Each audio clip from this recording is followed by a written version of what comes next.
Welcome to Revenge Report. Don't forget to hit that like button and subscribe for more. Let's dive in. The worst part wasn't what she said, it was how everyone laughed like she was right. Like I was just some joke that wandered in off the highway. My name's Anna. I'm 34. I live just outside Asheville, North Carolina. I drive an old green 2007 Chevy Silverado that's beat to hell but still runs smooth. And yeah, I drive it on purpose. Brooke, my sister, calls it hillbilly camouflage. Every single family gathering, without fail, she'll spot the truck in the driveway, roll her eyes like it's a personal insult, and make some loud comment for the room. You know Anna's here when you see the possum patrol out front. Thanksgiving last year, she waited until we'd all just sat down. Plates full, everyone still polite. She picked up her wine and said, "Raise your glass for Anna," still driving the same truck she had in high school. At this point, it's basically a raccoon habitat on wheels. The room erupted. My uncle damn near choked on his green bean casserole. My mom smiled down at her plate. My dad grunted and passed the stuffing. Not a single word in my defense. Quick note before we go on. Before listening, share which city or country you're watching from. I smiled, barely, because if I didn't, I'd lose it. Just sat there chewing my dry turkey and wondering how anyone could laugh that hard at the same joke 5 years in a row. They don't even think about it anymore. It's like automatic. And don't get me wrong, I know it's just a truck. I know it's old. The paint's chipped in places. There's a crack in the passenger mirror I've been meaning to fix since March. The bed's got claw marks from crates sliding around. It smells like dog, maybe a little like mud. But it's mine. I've rebuilt the transmission twice, and it still starts smoother than half the new crap on the road. But that doesn't matter to Brooke. She sees the truck and sees failure. She sees small town, no degree, weird animal rescue sister who never grew up. She loves to put that on display. And my parents? They just let her. Every time I walk through that front door, I'm gearing up for another hit, another punchline. Same joke, new audience. I've gotten used to it mostly. I stay quiet, I eat my dinner. I take their silence like medicine, bitter and useless. But what they've never once asked, what Brooke never even thought to ask, is why I drive that truck, why I keep it. Why I care so much about a dented old Chevy, no one else would give a second look. Maybe because they never really wanted to hear the answer. They'd always called her the golden one. But after she got the job at Channel 7, it turned into a full-blown performance. Brooke wasn't just my sister anymore. She was Brooke Connors, weekday evening anchor for WLVX News. Her voice had that crisp broadcast snap, even at the dinner table. She wore lipstick that never smudged and had her hair blown out even when we were just eating meatloaf at Mom's. Her nails matched her heels. She smelled like department store perfume and ambition. And every holiday, she brought her own spotlight. I swear, if one more intern CC's the producer instead of BCC, I'm going to scream, she said once over Easter dinner, tossing her glossy hair back while slicing her ham. I had to rewrite 2 packages before we went live. Thank God I looked flawless on camera. My mom beamed like a stage mom who'd finally made it. "Our little celebrity," she said, passing the butter like Brooke hadn't just insulted half her coworkers. My dad nodded like he was impressed, even though I'm 99% sure he doesn't know what a package is in news terms. Meanwhile, I was sitting 2 seats down with a coffee stain on my jeans from helping bottle feed a litter of orphaned raccoons that morning. It's like Brooke was always on air. Lights on, voice steady, eyes bright, facts half fake, but said with a smile. One Thanksgiving, she went on about a weatherman who accidentally left his mic on while hitting on the new producer.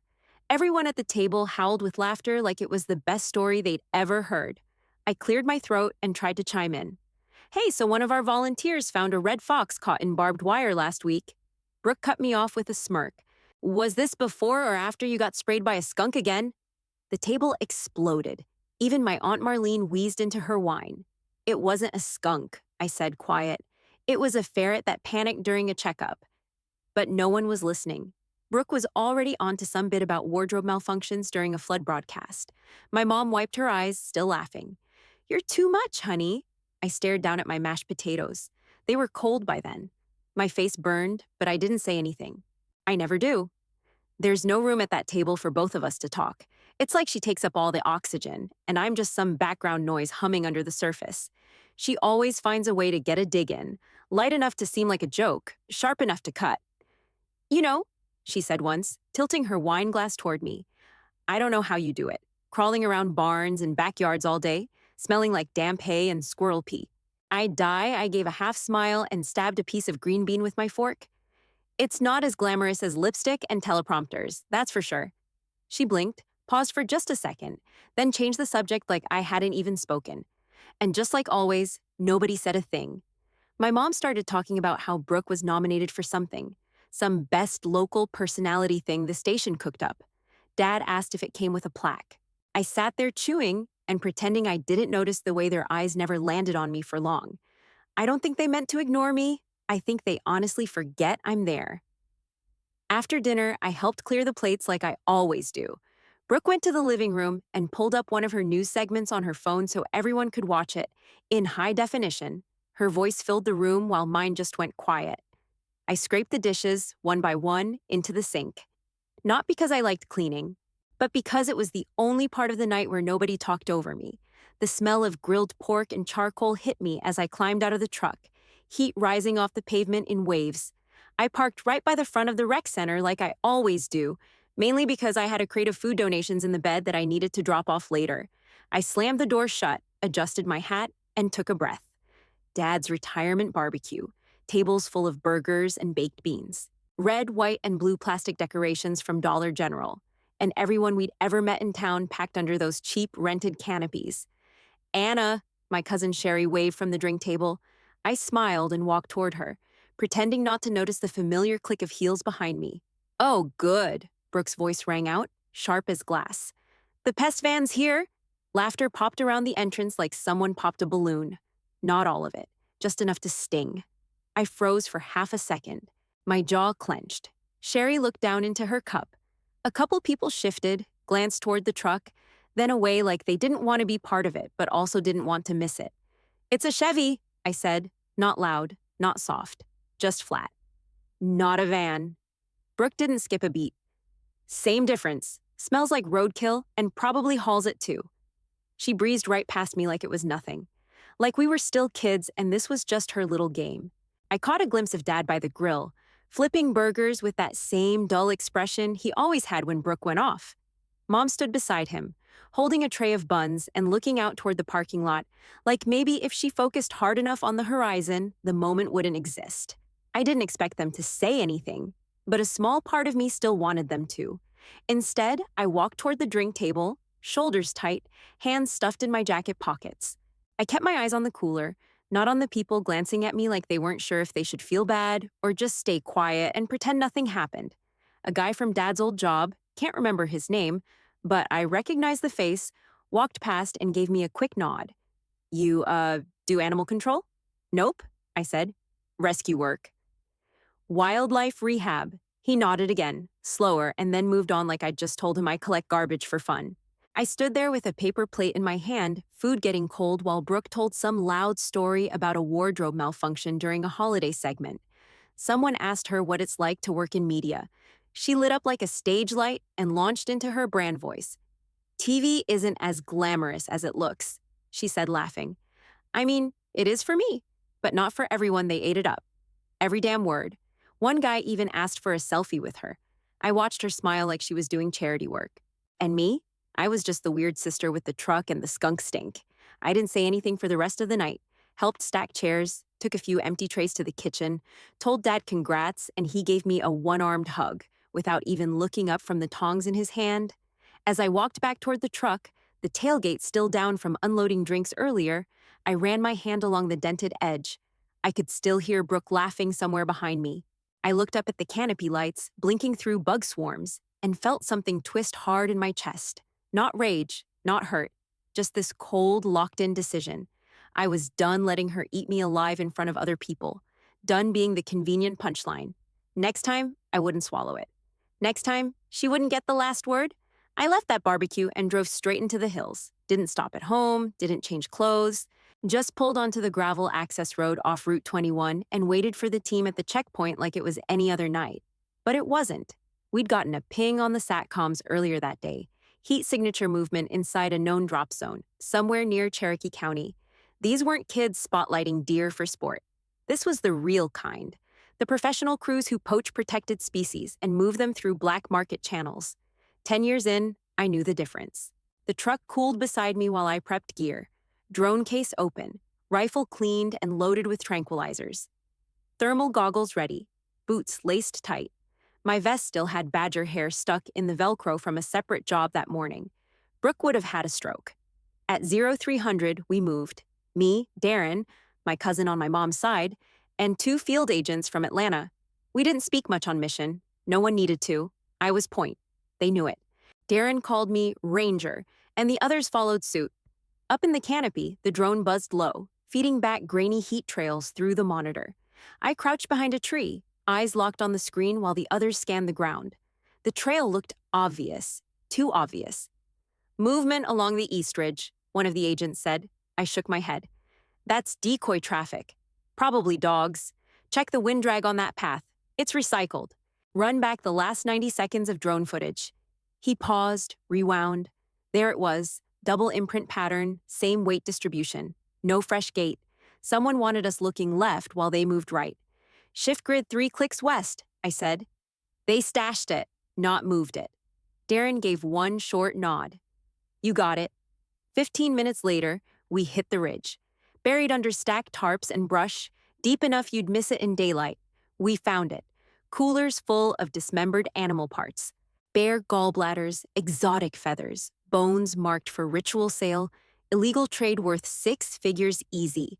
2 heat signatures broke through the trees 10 minutes after. We took them down quiet.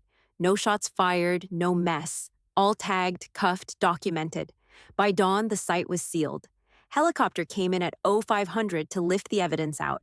My name never made a single file.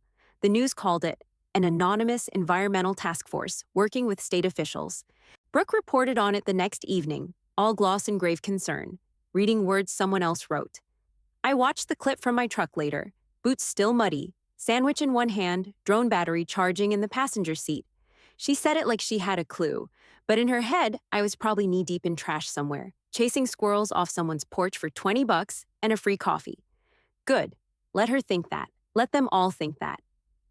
There's power in silence, in not needing the credit, in slipping past the noise and getting the job done anyway. The world I live in, my real world, isn't Instagrammable. It doesn't come with camera angles or press releases. It's sweat and mud and paperwork in the dark. It's making sure traffickers don't wipe out another species for someone's potion or wallet or ancient bullshit belief. And that old green truck? It's not camouflage for some backwoods joke. It's the only damn thing that blends in up here. I park it at trailheads, near ranger stations, behind livestock barns, places where the kind of people we track never look twice. Brooke's shiny SUV wouldn't make it 2 miles down some of these switchbacks. After the bust, we drove back down the mountain in silence. No cheers, no backpats, just the heavy hum of a job done right. By the time I got home, the sun was rising.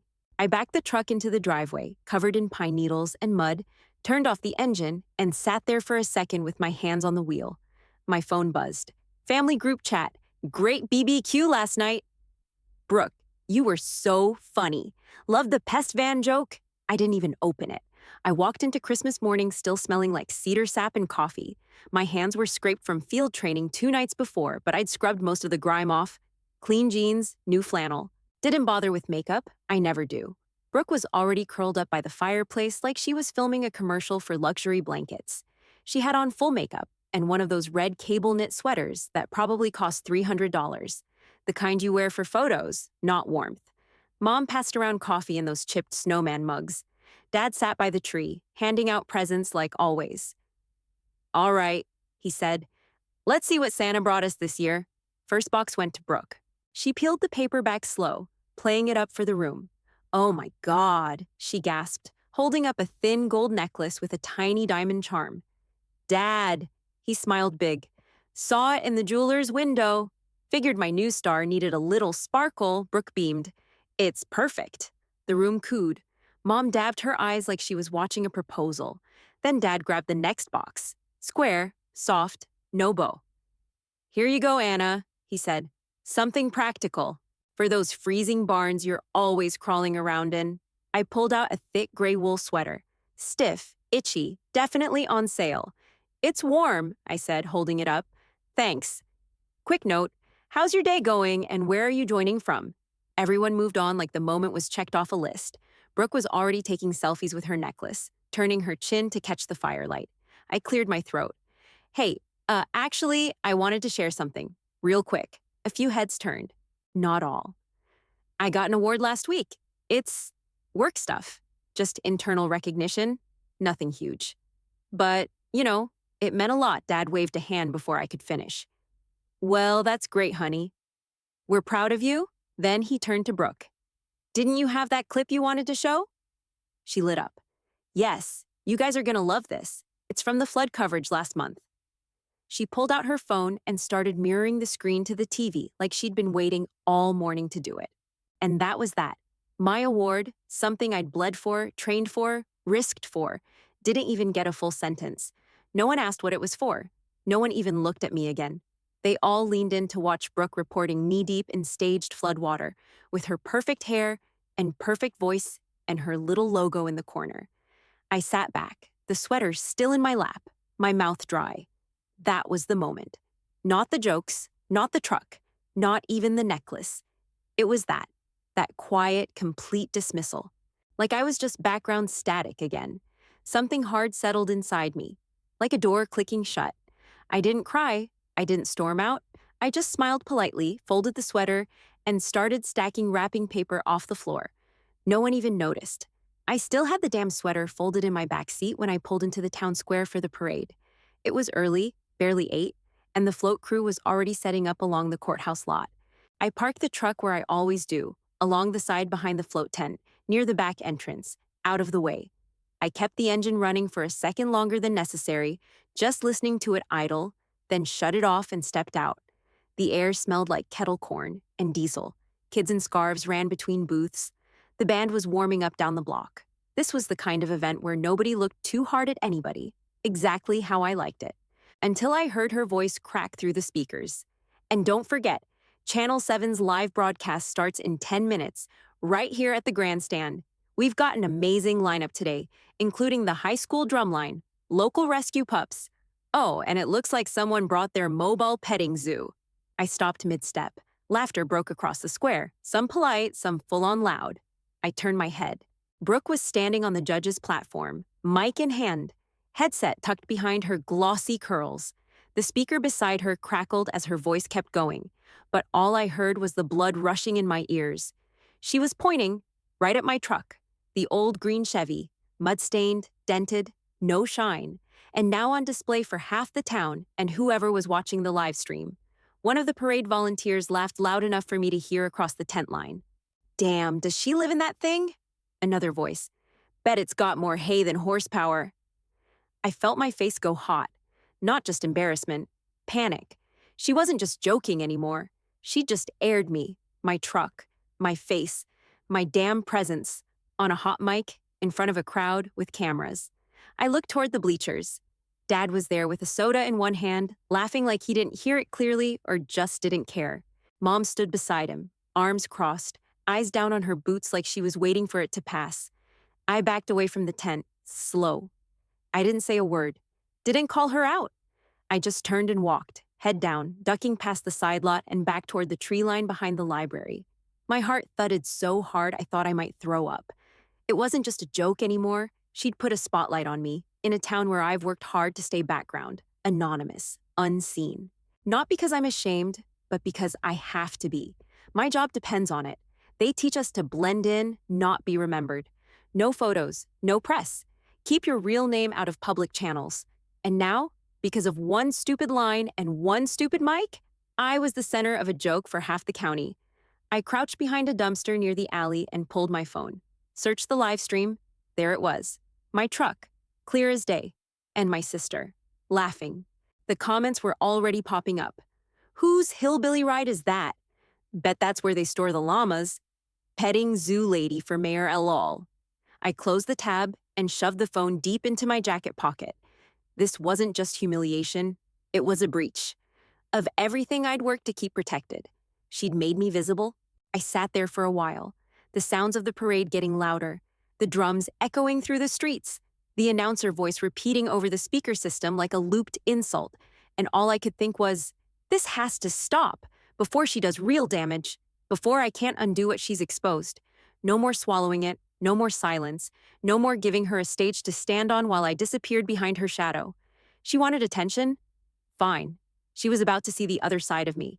I was laying out gear on the kitchen table when the banging started. Sharp, frantic, angry. Rifle. Check GPS tracker. Check 2 full trank mags, and my comm unit synced. We were set to hit a private airstrip just after midnight, and I still had 15 minutes before wheels up. Then came another round of pounding, louder this time. I already knew who it was. I opened the door, and there she stood. Brooke, high heels in the dirt, makeup smeared like she'd been crying or screaming. Probably both. "What the hell is wrong with you?" she snapped, shoving past me without even waiting for permission. "You humiliated me today." I shut the door behind her. "You were the one with the mic, not me. You knew I was live. You parked that junk heap right next to the float tent on purpose. My producer said I looked like a fool. Sponsors were watching." I turned my back to her and picked up my vest. I parked where I always do. "God, do you even care how this makes us look? You act like some unwashed mountain hick, crawling around in barns, and now the entire county thinks we're one step away from reality TV." I pulled the vest on and started tightening the straps. She trailed behind me like a shadow with teeth. "I'm serious, Anna. You've made this family a punchline. And for what? To prove some weird, I don't need anybody point?" I strapped on my belt and walked toward the garage. She followed. "This has gone too far," she said. "You could at least try to act like a normal person in public. Maybe ditch the truck, stop showing up in mud-stained boots, talk like a human being." I yanked the garage door open. She froze. It took her half a second to process what she was seeing. The tarp was gone. Under the overhead light sat the trail vehicle, matte black body, tactical tires, welded bull bar, heat-proof coating on the windows, mounted communications antenna, satellite uplink, drone ports on the rear. Every inch of it looked like it had come straight out of a military base, because it had. Behind it, field packs were lined up against the wall. Rations, medkits, backup weapons. A spare vest marked Ranger, a Connors. Brooke stepped forward, blinking like she'd walked into the wrong movie. What is this?" Her voice cracked. Footsteps echoed behind us. Darren stepped out from the shadows, already in full gear, helmet tucked under his arm. "Clear on entry. Just waiting on you, Ranger." She turned to look at me. Wait, you're Ranger?" I didn't answer, didn't nod, just grabbed the tablet off the wall mount and tapped into the drone grid. 2 active sweeps, no wind interference. Coordinates locked. Brooke looked between Darren and the rig and me, her mouth working but no sound coming out. Her face drained, foundation unable to cover how pale she went. I clicked the rifle into place across my back, then finally looked her in the eye. "My job's to stay hidden," I said. "You just made that harder." And with that, I stepped into the vehicle, Darren already sliding into the passenger seat. The engine turned over with a low rumble. As the garage door began to close, I watched her standing there, still small, shaken, like the mic had finally been ripped out of her hand. Then the door sealed shut, and she disappeared. The door thudded closed behind me, sealing the heat of the garage around us. Fluorescent lights flickered overhead, humming low. Brooke hadn't moved from where she stood. Still in her pressed blazer, heels crooked on the oil-stained concrete, staring at the trail vehicle like it was an alien ship. It kinda was. Tactical off-road rig, matte black armor panels, no brand, no plates. Off-road tires thick with Appalachian red clay. Uplink dish mounted tight to the roof. Inside the cab, nav screen lit up with satellite sync, mission grid already loaded. She took a few slow steps toward it. Her voice was barely there. What is this thing?" The hatch on the passenger side swung open, and Darren stepped out, already in full gear. "Clear for drop, Ranger," he said. "Just waiting on you." Her eyes snapped to him. "What did you just call her?" He glanced at me, then at her, confused. "Ranger, that's her ops tag." She turned back to me, face pale, lipstick faded, mascara smudged. "You're Ranger? From the mountain raid reports?" I didn't answer. She kept going. "You're the one they've been quoting in the law enforcement briefings. What did they call it? Unidentified federal agent coordinating anti-poaching operations in the southern Appalachians." I adjusted the strap on my vest, pulled it tighter across my chest, and clicked it into place. Then I turned to the weapon rack on the wall. She watched me check my rifle like she was watching someone else entirely. Anna, this doesn't make sense. You, you rescue animals? You live in that damn truck. I thought you were out catching raccoons. I chambered a trank round, safety on, backpack cinched and ready. I kept my eyes on my gear. You really think I do all this for 20 bucks a possum? I said, not even looking at her. I didn't. Her voice trailed off. No one ever said anything. Dad said you were working with, like, game wardens or something. I checked the nav unit. Signal was clean. Drones were already sweeping the ridgeline we'd mapped that morning. No one ever asked, I said. Brooke took a slow step back, her eyes wide. You were undercover this whole time? All those nights you disappeared, the gear, the calls. Her eyes landed on the vest by the shelf with the patch. Ranger A. Connors. She shook her head like her brain was still trying to catch up. You've been reporting on me for over a year, I said, and you never had a clue. Her mouth opened, then closed. Nothing came out. I clicked the nav console off and looked at her. Really looked.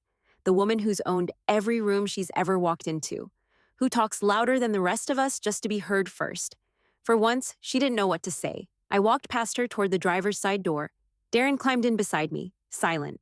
I pulled on my gloves, strapped in, adjusted the rifle across my chest, then turned to her one last time. My job's to stay hidden, I said, voice flat. You just made that harder. The look on her face hit harder than I expected. No fake smile, no comebacks.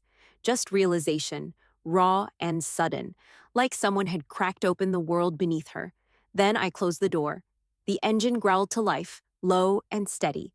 As we rolled out, the garage door lifted in front of us. Rain started tapping on the hood. I didn't look back. Brooke stood frozen in the doorway, framed by fluorescent light, one hand over her mouth like the truth physically hurt. Then the door began to close behind us, one panel at a time, until she was gone, cut off, silent, and finally out of my world. 6 months later, I had a corner office in a building with no sign out front. Regional headquarters, central command for 3 Appalachian sectors. I ran operations now, oversaw field teams, signed off on raids, managed intel pipelines. Still wore boots. Still went dark when it mattered. But now the calls came through me first. The desk was nothing fancy. Metal frame, scratched top. I liked it that way. Window looked out over a parking lot lined with trucks like mine, all beat to hell, all built to last. I was reviewing drone logs from a Kentucky case when the email pinged. Subject, Anna from brooke.connors@wlvx.com. No message preview, just the name. I stared at it, hand still on the keyboard. The cursor blinked on a half-written field note about mule deer tag discrepancies. I didn't move. She hadn't called. Hadn't texted. Nothing since that night in the garage. Word from Mom was that Brooke had been quiet lately. Not sad, not mad. Just not loud for once. And now here it was, the email. It could have been anything. An apology, a question, a list of excuses maybe. Some dramatic version of I didn't know. Or worse, an ask. Something for her benefit, dressed up like a peace offering. I hovered the mouse over it, watched the little envelope icon glow. My chest didn't tighten, my hands didn't shake. That was the surprising part. There was no fire left. I clicked once, dragged it to archive. Gone. The screen blinked back to the drone footage like nothing had happened. Like her name had never popped up at all. And somehow, that was the most peace I'd felt in years. People think closure comes from conversations, from I'm sorry or I understand now. But it doesn't, not really. Real peace comes the second you stop needing them to say anything at all. That silence, it finally mattered. Outside, the sun had dropped low over the ridge, casting long shadows across the gravel. I shut the laptop, slid it into the drawer, and stepped out into the yard. The gate clicked open when I keyed it. Steel, 12-foot motion sensors on both sides. Security protocol standard for our level. The truck sat where it always did, tucked between the garage and the tree line, half in shadow. Still green, still ugly, still mine. I rinsed the dust off slow. Not with pressure, just a soft sponge and a bucket. Got under the wheel wells, wiped down the mirrors, ran my fingers along the fender dents like they were battle scars. Scratches across the hood from thorn brush in West Virginia. Ding near the door from a Kentucky livestock pen. Tailgate warped slightly from a hard landing in the Blue Ridge after a drone drop went wrong. Every inch of that truck had seen something the world would never know about, and that was the point. I didn't wash it to make it shine, I washed it to remember. Some Saturdays, I'd sit in the cab with the window cracked, drinking coffee, listening to the birds. No radio, no movement. Just the hum of peace. The kind of peace you don't chase anymore, because you already found it. To the town, it's still just a beater, some worn-out relic limping through the back roads with balding tires and too much history. But to me, it's every decision I ever made that nobody clapped for. Every risk I took without applause. Every piece of myself I gave without permission. My family doesn't ask about the truck anymore. They don't make jokes. These days, they see someone they don't know what to say much to. Someone different. Someone who makes them quiet. That's fine. I never needed to shine. I just needed to hold steady. The truck never needed to impress anyone. It just needed to carry what mattered. And it always did.